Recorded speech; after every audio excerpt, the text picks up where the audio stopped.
سورت ہے بسم اللہ الرحمن الرحیم حامیم والکتاب المبین انا جعلناہ قرآنا عربیا لعلکم تعقلون وانہ فی ام الکتاب لدینا لعلی حکیم. حامیم قسم ہے اس واضح کتاب کی کہ ہم نے اسے عربی زبان کا قرآن بنایا تاکہ تم لوگ اسے سمجھو اور در حقیقت یہ ام الکتاب میں ثبت ہے ہمارے ہاں بڑی بلند مرتبہ اور حکمت سے لبریز کتاب لوح محفوظ. اب کیا ہم تم سے بیزار ہو کر یہ درس نصیحت تمہارے ہاں بھیجنا چھوڑ دیں، یعنی تمہیں نہ سمجھایا کریں صرف اس لیے کہ تم حد سے گزرے ہوئے لوگ ہو؟ پہلی گزری ہوئی قوموں میں بھی بارہا ہم نے نبی بھیجے ہیں، کبھی ایسا نہیں ہوا کہ کوئی نبی ان کے ہاں آیا ہو اور انہوں نے اس کا مذاق نہ اڑایا ہو. یعنی یہ سنت ہمیشہ سے رہی ہے کہ اللہ کی طرف بلانے والوں کا مذاق اڑایا جاتا رہا. پھر جو لوگ ان سے بدرجہ زیادہ طاقتور تھے انہیں ہم نے ہلاک کر دیا. پچھلی قوموں کی مثالیں گزر چکی ہیں. سب کو ڈرنا چاہیے کہ مذاق اڑانے والے خواہ کتنے بھی طاقتور تھے بالآخر وہی سزا یافتہ ہوئے. اگر تم ان لوگوں سے پوچھو کہ زمین اور آسمانوں کو کس نے پیدا کیا ہے تو یہ خود کہیں گے کہ انہیں اسی زبردست علیم ہستی نے پیدا کیا، وہی جس نے تمہارے لیے اس زمین کو گہوارہ بنایا اور اس میں تمہاری خاطر راستے بنا دیے تاکہ تم اپنی منزل مقصود کی راہ پا سکو، جس نے ایک خاص مقدار میں آسمان سے پانی اتارا پھر اس کے ذریعے سے مردہ زمین کو جلا اٹھایا. اسی طرح ایک روز تم زمین سے برآمد کیے جاؤ گے. یعنی جس طرح زمین سے پودے نکل آتے ہیں اسی طرح تم بھی اٹھائے جاؤ گے. قیامت کے دن جب سور پھونکا جائے گا تو سب مر جائیں گے، پھر دوبارہ جو پھونکا جائے گا اس سے پہلے ان دو کے درمیان میں بارش برسے گی اور اس بارش کی وجہ سے لوگ اگ آئیں گے. حدیث میں آتا ہے، ابو ہریرہ رضی اللہ عنہ نے بیان کیا کہ رسول اللہ صلی اللہ علیہ وسلم نے فرمایا 2 سور پھونکے جانے کے درمیان 40 فاصلہ ہوگا. ابو ہریرہ سے پوچھا گیا کیا 40 دن مراد ہے؟ انہوں نے کہا مجھے نہیں معلوم. کہا 40 مہینے؟ کہا نہیں معلوم. 40 سال؟ کہا نہیں معلوم. انہوں نے کہا کہ اللہ تعالیٰ پھر آسمان سے پانی برسائے گا جس سے تمام لوگ جی اٹھیں گے جیسے سبزیاں پانی سے اگاتی ہیں. اس وقت انسان کا ہر حصہ گل چکا ہوگا سوائے ریڑھ کی ہڈی کے، اور اس سے قیامت کے دن تمام مخلوق دوبارہ بنائی جائے گی. یعنی انسان کی ریڑھ کی ہڈی بچ جاتی ہے، مکمل ڈیزالو نہیں ہوتی، اسی سے پھر دوبارہ وہ پیدا ہو جائے. اس سے پتہ یہ چلتا ہے کہ انسان کہیں بھی بھاگ کے جا نہیں سکتا. اور بارش ہونے کے بعد زمین پہ جو ہریالی آتی ہے اس کو دیکھ کے ہمیشہ سوچا کریں کہ قیامت کے دن اسی طرح اللہ سبحانہ و تعالی زمین سے ہمیں بھی اگا دے گا. اور یہ دلیل اور یہ مثال کئی بار قرآن مجید میں دی گئی ہے. والذی خلق الازواج کلھا وجعل لکم من الفلک والانعام ما ترکبون لتستووا علی ظہورہ ثم تذکروا نعمت ربکم اذا استویتم علیہ وتقولوا سبحان الذی سخر لنا ھذا وما کنا لہ مقرنین وانا الی ربنا لمنقلبون. وہی جس نے یہ تمام جوڑے پیدا کیے اور جس نے تمہارے لیے کشتیوں اور جانوروں کو سواری بنایا تاکہ تم ان کی پشت پر چڑھو اور جب ان پر بیٹھو تو اپنے رب کا احسان یاد کرو اور کہو پاک ہے وہ جس نے ہمارے لیے ان چیزوں کو مسخر کر دیا ورنہ ہم انہیں قابو میں لانے کی طاقت نہ رکھتے تھے اور ایک روز ہمیں اپنے رب کی طرف پلٹنا ہے. اللہ رب العزت نے خود دعا سکھا دی سواری پر بیٹھنے کی. تو ہمیں کیا کرنا چاہیے؟ دعا مانگنی چاہیے. سفر کی دعائیں کے نام سے یہ کارڈ موجود ہے جس میں یہ دعا بھی اور قرآن مجید کی جو اور دوسری دعائیں ہیں وہ بھی موجود ہیں. اور اگر آپ یہ آپ کے ہینڈ بیگ میں ہو تو جب کبھی آپ گاڑی پہ بیٹھے یہاں سے گھر بھی جاتے ہیں گھر سے آتے ہیں تو ساتھ ساتھ پڑھ کے یاد کرنا شروع کر دیں تو آپ کا یہ سفر بھی عبادت بن جائے گا. اسی طرح سفر کیسے کریں اس پر بھی لیکچر موجود ہے کیونکہ سفر کے وقت کو بھی ہمیں پروڈکٹیو بنانا چاہیے، نہ کہ صرف انسان بیزار ہو کر بور ہو کر تنگ ہو کر وقت گزار دے. اور کتنے خوبصورت طریقے سے کہا گیا ہے کہ یہ سب کچھ اللہ نے ہمارے لیے مسخر کیا. چاہے اونٹ پہ بیٹھے، گدھے پہ بیٹھے، گاڑی پہ بیٹھے، جہاز پہ بیٹھے، ہر جگہ پر بیٹھ کر انسان کے اندر اللہ کا شکر آنا چاہیے. کیوں؟ اس لیے کہ جب انسان گدھے پہ بھی بیٹھتا ہے نا تو دوسرے پیدل چلنے والوں کے مقابلے میں کیا ہوتا ہے؟ اونچا ہو جاتا ہے. اگر گھوڑے پہ بیٹھے تو اور زیادہ اکڑ آ جاتی، اونٹ پہ بیٹھے تو پھر تو کوئی نگاہ بھی نہیں، اور اگر جہاز پہ اڑنے لگے تو پھر تو سارے ہی چھوٹے ہو گئے. تو اس لیے فوراً اللہ سبحانہ وتعالیٰ کو یاد کرے، سبحان الذی سخر لنا ھذا وما كنا له مقرنین. یہ اللہ نے ہمارے لیے مسخر کیا، ہمارے کسی سائنس نے یا ہمارے علم یا عقل نے نہیں، اللہ نے. وَإِنَّا إِلَىٰ رَبِّنَا لَمُنْقَلِبُونَ. اور ایک سبق جو ہمیشہ یاد رکھے کہ جیسے یہ سفر ہے ایسے ہی ایک دن آخرت کا سفر بھی ہے. ہر سفر پر آخری سفر کو یاد رکھے کہ مرنا ہے اور اللہ کے پاس واپس جانا ہے.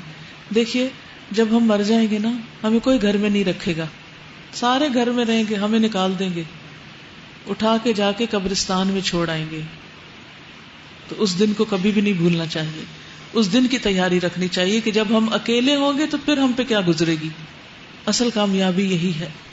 اور یہ سب کچھ جانتے اور مانتے ہوئے بھی ان لوگوں نے اس کے بندوں میں سے بعض کو اس کا جز بنا ڈالا، یعنی اللہ کی اولاد قرار دیا.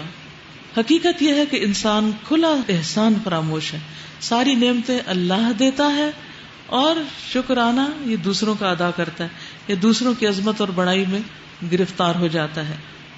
کیا اللہ نے اپنی مخلوق میں سے اپنے لیے بیٹیاں انتخاب کی اور تمہیں بیٹوں سے نوازا؟ اور حال یہ ہے کہ جس اولاد کو یہ لوگ اس رحمان کی طرف منسوب کرتے ہیں، اس کی ولادت کا مجدہ جب خود ان میں سے کسی کو دیا جاتا ہے تو اس کے منہ پر سیاہی چھا جاتی ہے، یعنی بیٹی کی خبر سن کے، اور وہ غم سے بھر جاتا ہے. کیا اللہ کے حصے میں وہ اولاد آئی جو زیوروں میں پالی جاتی ہے اور بحث اور حجت میں اپنا مدعا پوری طرح واضح بھی نہیں کر سکتی؟ یعنی لڑکیوں کی خاص کوالٹی بتائی جا رہی ہے کہ جب کسی کے ساتھ آرگیومنٹ ہو تو تھوڑی دیر کے بعد رونا شروع کر دیتی ہے، خصوصاً بھائیوں کے مقابلے میں یا ہسبینڈ کے مقابلے میں، اور ان کا ہتھیار آنسو ہے جس سے دوسروں کا دل پھر پگھل جاتا ہے.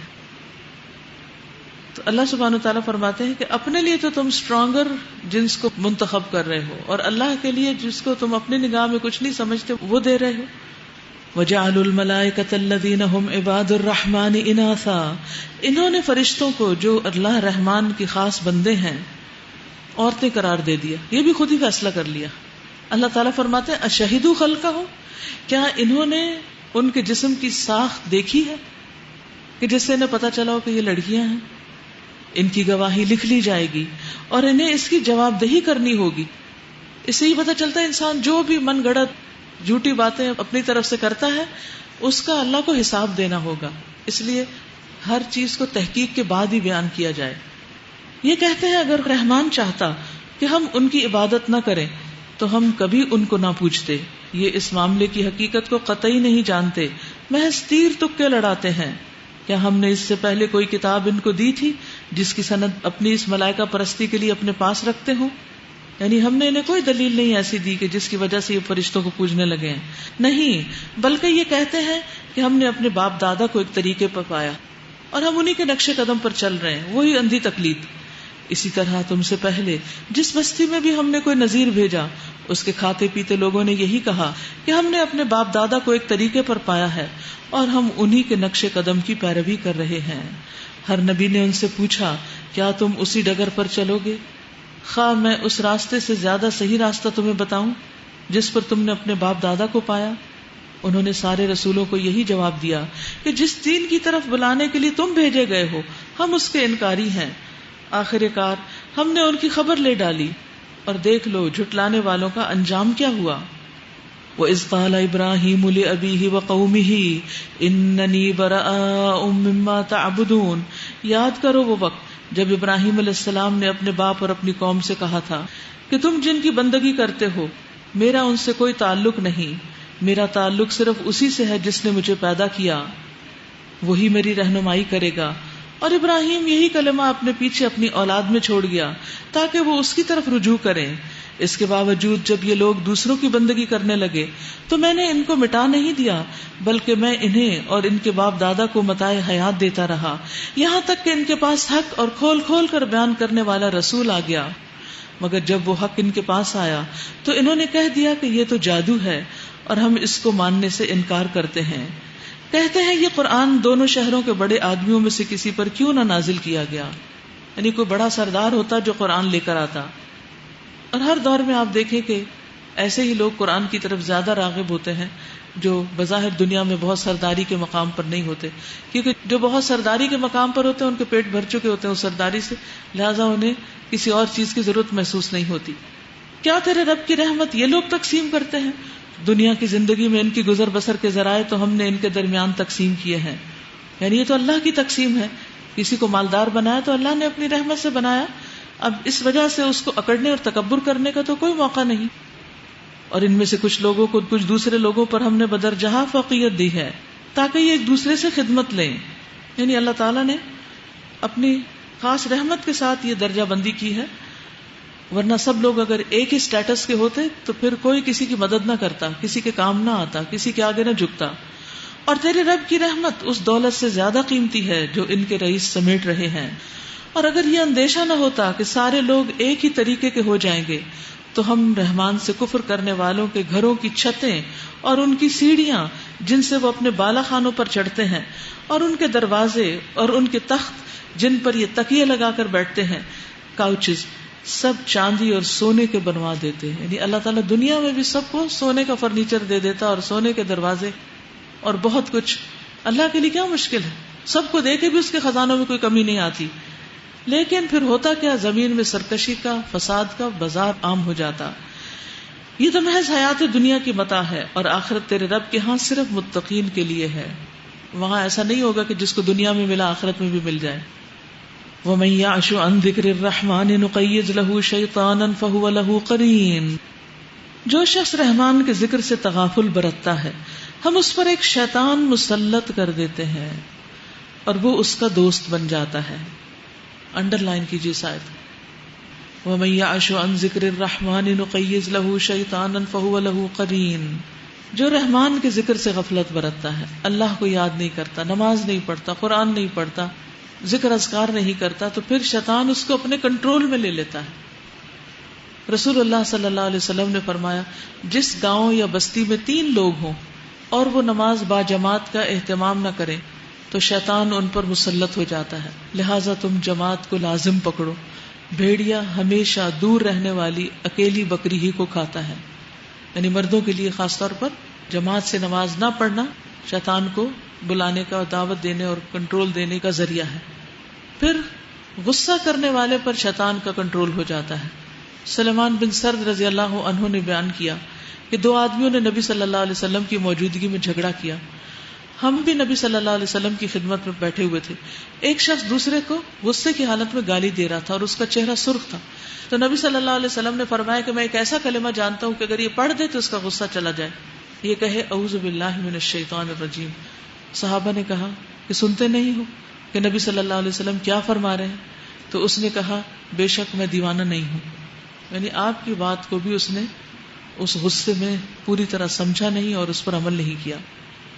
یہ ڈرنے کی بات ہے کہ ہم کسی بھی چیز سے اتنے کیریڈ اوے ہو جائیں یا کوئی چیز ہمیں اتنا طوفان میں بہا لے جائے کہ شیطان ہم پر قابو پا جائے. مل جل کر رہنے والوں پر شیطان قبضہ نہیں کر سکتا. جماعت کی صفیں اکٹھا بنانے والوں کے دل جڑے رہتے ہیں اور جو لوگ نماز میں صف ٹھیک نہیں بناتے ان کے دل الگ ہو جاتے ہیں. پھر اسی طرح جب اللہ کا ذکر نہ کریں تو ہمیں چاہے نماز پڑھنی ہو یا نہ پڑھنی ہو. زیادہ بڑا چیلنج کب آتا ہے؟ جب نماز پڑھنی تو سب ٹھیک چل رہا ہوتا ہے. پھر کیا ہوتا ہے؟ سونے جاگنے کا وقت بھی متاثر ہو جاتا ہے، صبح شام کے اذکار بھی متاثر ہوتے ہیں اور بھی پھر نیکی کے کاموں میں پھر انسان پیچھے ہونے لگتا ہے. تو اس وقت ایکسٹرا ذکر کریں کیونکہ اس حالت میں ذکر کرنا منع نہیں ہے. اور بھی زیادہ تسبیحات کریں. یعنی دن میں 5 اوقات جو نمازوں کے ہوتے ہیں جب اذان ہو اور لوگ نمازوں کے لیے جا رہے ہوں تو آپ کم از کم کانشیسلی اس وقت اللہ کی تسبیح بیان کریں تاکہ آپ لوزر نہ ہوں. اور پھر ذکر میں دین کی تعلیم وغیرہ بھی ہے. دین کا سیکھنا سکھانا بھی ذکر کا ایک حصہ ہے. تو جو شخص اللہ کی کتاب کو سیکھتا سکھاتا نہیں، اس سے کوئی تعلق نہیں رکھتا، وہ بھی غافلوں میں شمار ہو جاتا ہے اور پھر اس پر بھی شیطان حاوی ہونے لگتا ہے. وَإِنَّهُمْ لَيَصُدُّونَهُمْ عَنِ السَّبِيلِ. وہ شیطان کیا کرتے ہیں؟ ان کو سیدھے راستے سے ہٹاتے ہیں. وَيَحْسَبُونَ أَنَّهُمْ مُهْتَدُونَ. اور وہ اپنی جگہ یہ سمجھتے کہ ہم ٹھیک جا رہے ہیں. یہ سب سے بڑی مشکل ہے کہ غلط کرنے والے اپنے آپ کو ٹھیک سمجھیں. آخر کار جب یہ شخص ہمارے ہاں پہنچے گا تو اپنے شیطان سے کہے گا کاش میرے اور تیرے درمیان مشرق اور مغرب کا بودھ ہوتا، تو بدترین ساتھی نکلا. اس وقت ان لوگوں سے کہا جائے گا کہ جب تم ظلم کر چکے تو آج یہ بات تمہارے لیے کچھ بھی نافع نہیں کہ تم اور تمہارے شیاطین عذاب میں مشترک ہیں.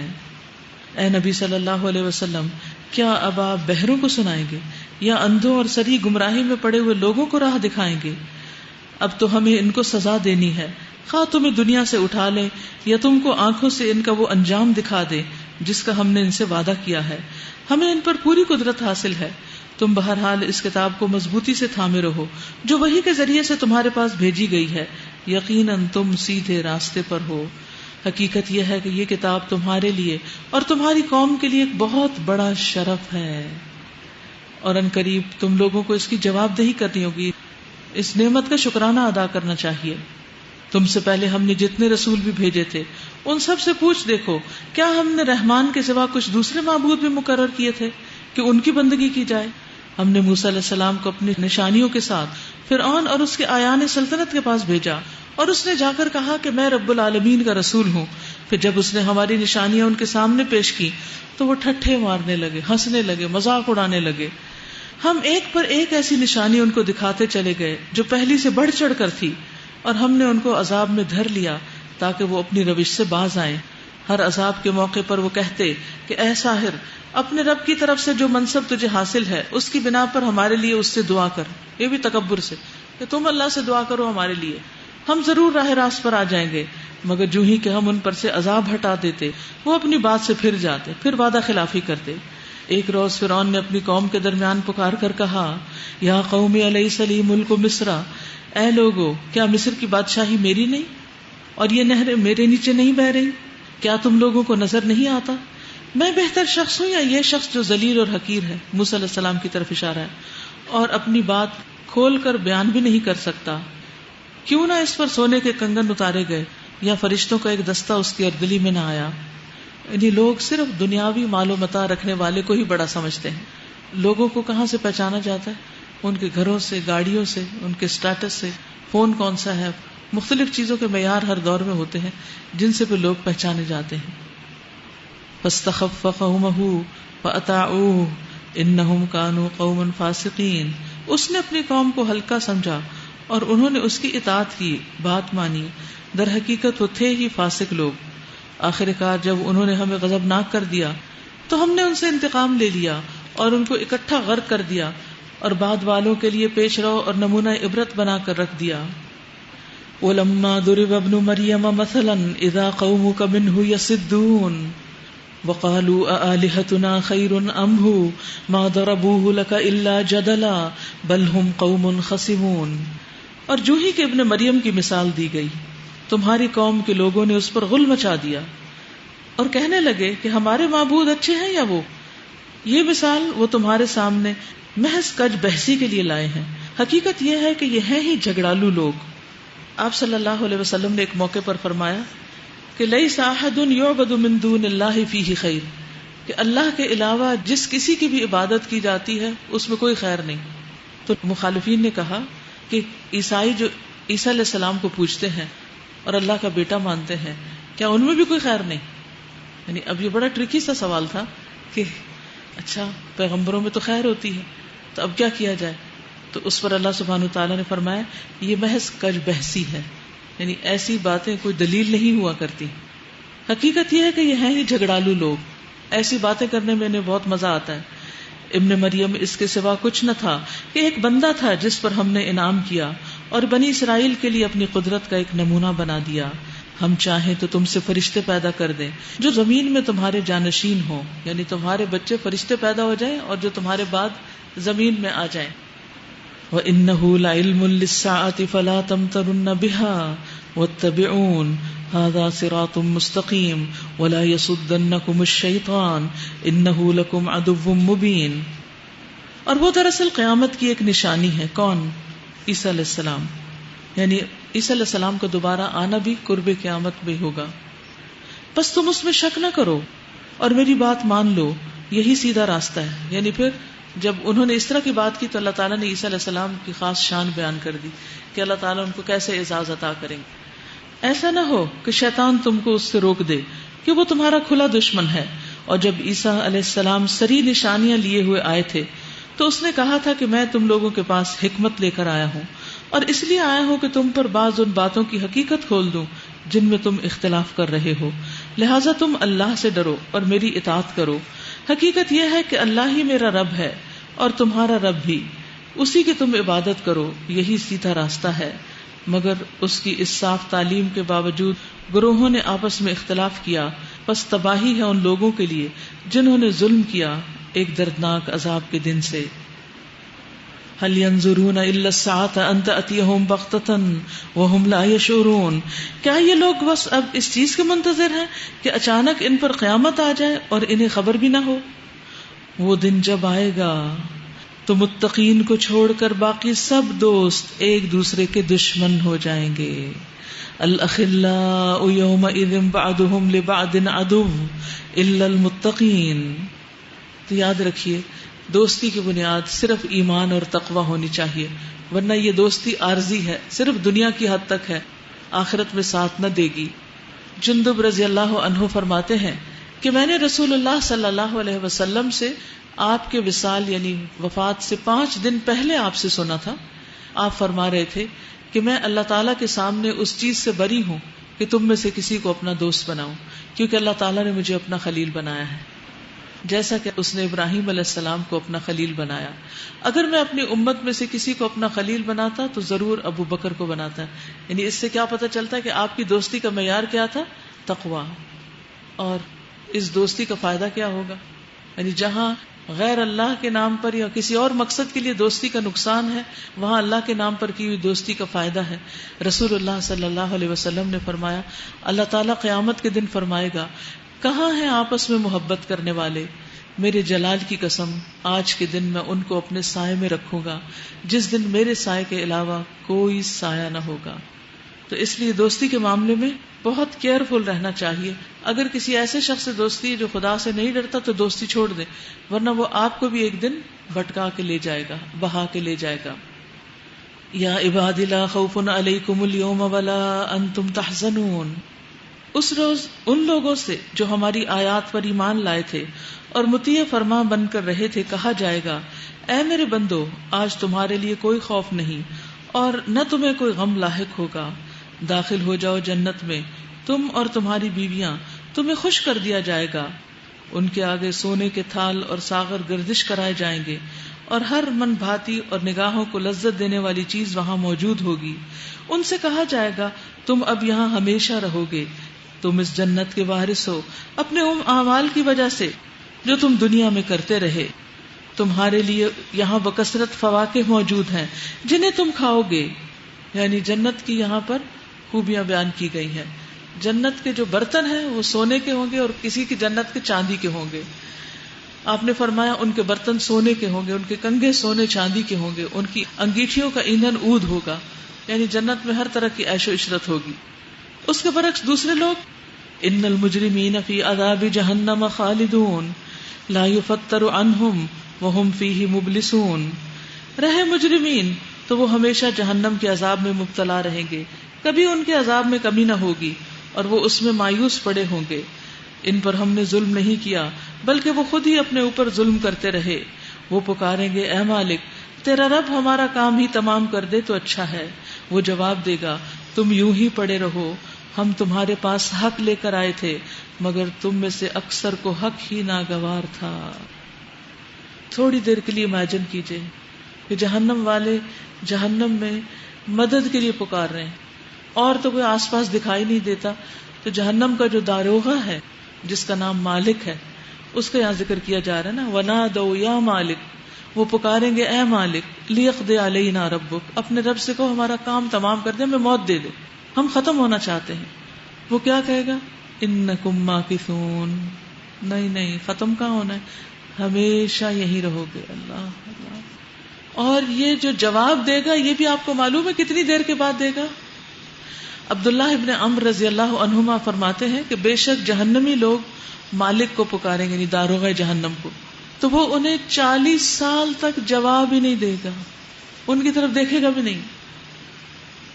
آپ کسی کو مصیبت میں پکار رہے ہوں اور وہ سنے ہی نہ، کیا کیفیت ہوگی؟ پھر وہ جواب دے گا تو کہیں گا انکم ماکثون، تم نے یہی رہنا ہے، ختم نہیں ہو سکتے. پھر وہ اپنے رب کو پکاریں گے، کہیں گے اے ہمارے رب ہمیں اس میں سے نکال دے، اگر ہم نے دوبارہ اس طرح کیا تو بے شک ہم ظالم ہوں گے. تو وہ انہیں دنیا کی طرح جواب نہیں دے گا. پھر وہ فرمائے گا اس میں ذلیل و خوار ہو کر پڑے رہو اور کوئی بات نہ کرو. پھر وہ لوگ مایوس ہو جائیں گے، ڈپریشن میں چلے جائیں گے، لیکن وہ بھی ان کو فائدہ کچھ نہ دے گا. دیکھیں آج رب سنتا ہے، آج رب کے فرشتے ہمارے لیے دعائیں کرتے ہیں. آج فکر کرنی چاہیے، آج کچھ کر لینا چاہیے، اور ایک ایک چیز اپنی زندگی سے وہ نکال دینی چاہیے جو جہنم میں لے جانے کا باعث ہے. چاہے سود ہے، چاہے شراب ہے، چاہے زنا ہے، چاہے جھوٹ ہے، چاہے غیبت ہے، کوئی بھی چیز، ان چیزوں سے بہت دور بھاگنا چاہیے، کیونکہ انسان ان کو صحیح سمجھ کے کرتا ہے کہ اس کی ضرورت ہے. بھئی کبھی ضرورت کے بغیر بھی کسی نے غیبت کی؟ تو یہ جتنے بھی کبیرہ گناہ ہیں انسان کو ڈبونے والے. تو جب انسان ایسا کرتا ہے تو پھر وہ کیا سمجھتا ہے؟ جسٹیفائی کر لیتا ہے اپنے آپ کو کہ میں تو بالکل صحیح کر رہا ہوں. وہ توبہ بھی نہیں کرتا. جو اپنے غلط عمل کو صحیح سمجھتا ہے وہ توبہ نہیں کرتا، اور جو توبہ نہیں کرتا وہ پھر سزا بھگتے گا. تو ہم کسی بھول میں نہ رہ جائیں، کسی دھوکے کا شکار نہ ہو، یعنی اپنے ہی نفس کے دھوکے کا. کیونکہ نفس جو ہے بڑا شاطر ہے، طرح طرح کی تعویلیں کر لاتا ہے غلط کام کو کرنے کے لیے اور پھر اس پہ جم جانے کے لیے کہ اور بھی تو لوگ ایسے ہی کرتے ہیں، تم نے کر لیا تو کیا، تم اکیلے تھوڑی جہنم میں جاؤ گے، یہ سب لوگ بھی تو جائیں گے. وہی ہر ایک کا اپنا اپنا ہوگا، وہ آپ کو تھوڑی چھڑائیں گے وہاں. اصل بات یہ کہ ہم آخرت پر ایمان ہی پوری طرح نہیں رکھتے، اس کو سچ نہیں سمجھتے. اگر سچ سمجھے تو واقعی ہمارے اندر تقوی آ جائے. لقد جئناکم بالحق، البتہ تحقیق ہم تمہارے پاس حق لے کر آئے تھے. ولیکن اکثرکم للحق کارہون، لیکن تمہاری اکثریت حق کو ہی ناپسند کرنے والی تھی. آج بھی آپ دیکھیں کہ لوگوں کو حق پسند نہیں آتا، سچی بات نہیں اچھی لگتی ان کو، اسی لیے عموماً لوگ دوسرے کے منہ پہ سچی بات کرتے بھی نہیں. پھر کیا ان لوگوں نے کوئی اقدام کرنے کا فیصلہ کر لیا ہے؟ اچھا تو ہم بھی پھر ایک فیصلہ کیے دیتے ہیں. کیا انہوں نے یہ سمجھ رکھا ہے کہ ہم ان کی راز کی باتیں اور ان کی سرگوشیاں سنتے نہیں ہیں؟ ہم سب کچھ سن رہے ہیں اور ہمارے فرشتے ان کے پاس ہی لکھ رہے ہیں. وَرُسُلُنَا لَدَيْهِمْ يَكْتُبُونَ. ان سے کہو اگر واقعی رحمان کی کوئی اولاد ہوتی تو سب سے پہلے عبادت کرنے والا میں ہوتا. پاک ہے آسمانوں اور زمین کا فرما روا، عرش کا مالک، ان ساری باتوں سے جو یہ لوگ اس کی طرف منسوب کرتے ہیں. اچھا انہیں اپنے باطل خیالات میں غرق اور اپنے کھیل میں منہمک رہنے دو، یہاں تک کہ وہ اپنا وہ دن دیکھ لیں جس کا انہیں خوف دلایا جا رہا ہے. وہی ایک آسمان میں بھی الہ ہے اور زمین میں بھی ایک الہ، وہی حکیم اور علیم ہے. بہت بالا و برتر ہے وہ جس کے قبضے میں زمین اور آسمانوں اور ہر اس چیز کی بادشاہت ہے جو زمین و آسمان کے درمیان پائی جاتی ہے. اور وہی قیامت کی گھڑی کا علم رکھتا ہے اور اسی کی طرف تم سب پلٹائے جانے والے ہو. اس کو چھوڑ کر یہ لوگ جنہیں پکارتے ہیں وہ کسی شفاعت کا اختیار نہیں رکھتے الا یہ کہ کوئی علم کی بنا پر حق کی شہادت دے. اور اگر تم ان سے پوچھو کہ انہیں کس نے پیدا کیا تو یہ خود کہیں گے کہ اللہ نے. پھر کہاں سے دھوکہ کھا رہے ہیں؟ قسم ہے رسول کے اس قول کی کہ اے رب یہ لوگ ہیں جو مان کر نہیں دیتے. فاصفح عنہم وقل سلام فسوف یعلمون. اچھا اے نبی صلی اللہ علیہ وسلم ان سے درگزر کیجئے اور کہہ دیجئے کہ سلام ہے تمہیں، ان قریب انہیں معلوم ہو جائے گا کہ حقیقت کیا ہے.